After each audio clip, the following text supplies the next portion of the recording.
పత్రికా స్వేచ్ఛతో వ్యాఖ్యలు చేస్తే వైసీపీ మోకలు మా మీద దాడి చేస్తున్నాయని రాధాకృష్ణ గారు చెప్తా ఉన్నారు.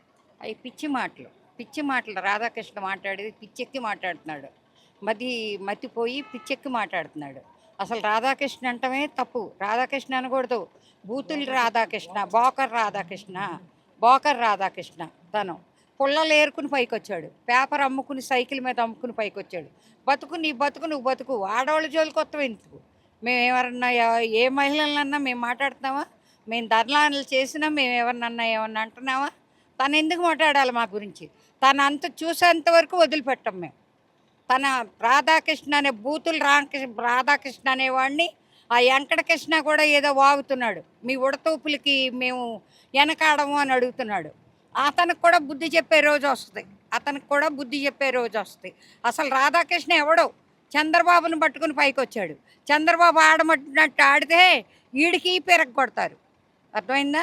ఒళ్ళు పైనుంచి చీల్చేసి నేను ఆల్రెడీ ఏప్రిల్ వచ్చిందిగా, ఉప్పు కారం అన్నీ రెడీగా చేసి ఉంచా ఊరగాయ పెడతానికి.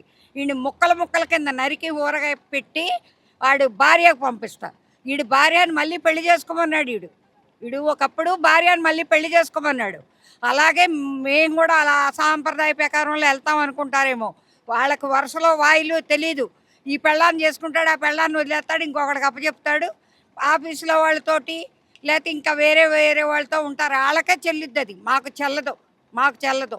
మా ఆడపిల్లల జోలికి వస్తే ఒక్కడ కాదు 100 మందికి ఈపులు పగలగొడతాం. అర్థమైందా? 100 మందికి ఈపులు పగలగొడతాం. మమ్మల్ని భయపెట్టాలని చూస్తే మేము ఎక్కడ కూడా వెనక తగ్గమని అంటున్నారు రాధాకృష్ణ గారు. నిన్న మమ్మల్ని భయపెట్టాలని చూస్తే మేము అడుగడుగు ఆడవాళ్ళు సింహాల్లాగా, కుదవ సింహాల్లాగా మా వెనకాల సింహం ఉంది. సింగల్ సింహం ఉంది మా వెనకాల. వీళ్ళ వెనకాల 10 మంది ఉన్నారు ఉసుకలపడానికి. మా వెనకాల ఒకే ఒక సింహం ఉంది. ఆ సింహం మేము అడుగు జాడల్లో నడుస్తాం. మేమేం జంకేది లేదు. ఆడవాళ్ళని చాలు రాధాకృష్ణ కొడతానికి.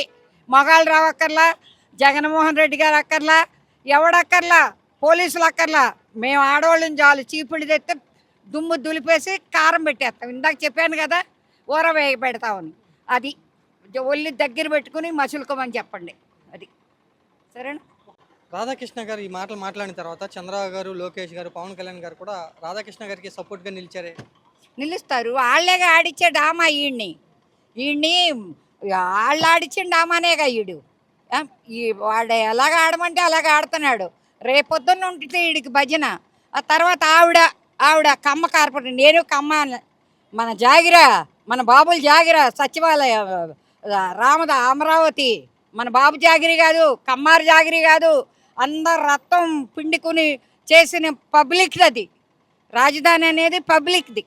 అంతేగాని కమ్మవారు అని పిలవరా అంటే మనం పిలిచేయమంటే పిలిచేయరు. అక్కడ జగన్మోహన్ రెడ్డి గారు చెప్పింది పేరు ఇష్టం లేకపోతే మానేయండి, ఇంకో పేరు పెట్టుకోండి. ఆయన ఇచ్చాడుగా అవకాశం మీకు ఇంకో పేరు పెట్టుకోమని. మీ ఇష్టం వచ్చిన పేరు పెట్టుకోండి, మేము కాదనలేదు. పిలవరా కమ్మరాజ్యం అని చెప్పని కమరావతి అని పిలవాలా? అసలు ఏళ్ళు వచ్చినాయి, 70 ఏళ్ళు వచ్చినాయి కమ్మారికి. అందరూ తెలుగుదేశంలో లేరు. నేను కమ్మారినే. మొన్నటిదాకా నేను కమ్మ కార్పొరేషన్ డైరెక్టర్ చేశా. 50 మంది కమ్మారు ఇందులో ఉంటే 50 మంది అందులో ఉన్నారు. నీ కొమ్ము కాసేవాళ్ళు, నీ మోచ నీళ్లు తాగేవాళ్ళు నీ దాంట్లో ఉన్నారు. సత్యమైన కమ్మాడు ఎవడో లేడు. నీతిగా బతికేవాడు ఎవడో ఏ కమ్మాడు చంద్రబాబు వెనకాల లేడు. అర్థమైందా? నీతి తక్కువ వాళ్ళే ఉన్నారు చంద్రబాబు వెనకాల. నీతి గలవాళ్ళందరూ జగన్మోహన్ రెడ్డి గారి వెనకాలే ఉన్నారు. వైసీపీని సపోర్ట్ చేసేవాళ్ళు కానీ, లేదా జగన్ అభిమానించేవాళ్ళు కానీ వెన్నుముక లేని బ్యాచ్ అని అంటున్నారు కదా. ఎన్నిముక్కలు వాళ్ళకి ఇరిగిపోయినాయి. ఎన్నిముక్కలు మాకు ఇరిగిపోలే. మాకు స్ట్రాంగ్గానే ఉన్నాయి. ఒక్క ఆడవాళ్ళ జోలికి వచ్చి చూడమని ఆడవాళ్ళు ఎన్ని పూసలు చాలు. అర్థమైందా? ఎన్ని పూసలు లేక వీడికి ఏం చెప్తావు, ఏం మాట్లాడాడో ఏదో ఒకటి శిక్ష తెస్తారు.